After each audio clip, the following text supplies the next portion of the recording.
Object History, Theory and Criticism, presentation by yours truly, Dr.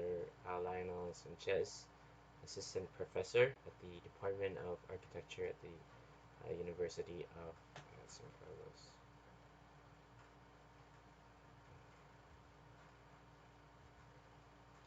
As he spoke, he whipped a tape measure and a large round magnifying glass from his pocket. With these two implements, he trotted noiselessly about the room, sometimes stopping, occasionally kneeling, and once lying flat on his face. An excerpt from Study in Scarlet by Conan Doyle. Sherlock Holmes, a fictional detective, is never seen without his pipe, tape measure, or magnifying lens, and these items stand in for him even when he is not present. These items literally embody the detective's strong mental faculties and his empirical and logical means of understanding the physical world around him in his relentless pursuit of clues and their significance. They are synonymous with the detective and his superhuman powers of concentration, observation, assessment, and analysis. As the philosopher uh, John Baudrillard noted, in a system of objects, we often use objects and collection of objects as a means of constructing self. Writers use this apparatus to construct fictional characters.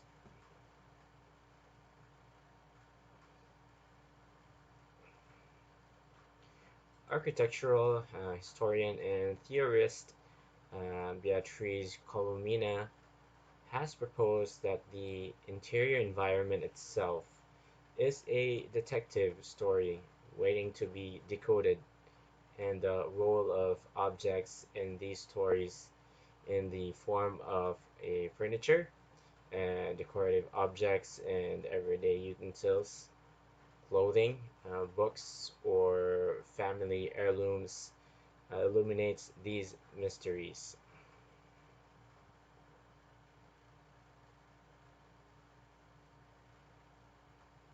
The objective of this module is to, number one, examine the changing meanings associated with objects and how they relate to the people who make, utilize, trade, worship, and ultimately discard them. Second is to explore both individual objects and groups of objects as they are gathered and displayed in museums or utilized in and valued in domestic interiors. And third is to identify the effects of these various naming practices and looking at the quote liminality between human and non-human end quote while claiming objects and things, whether practically, philosophically, or ritualistically.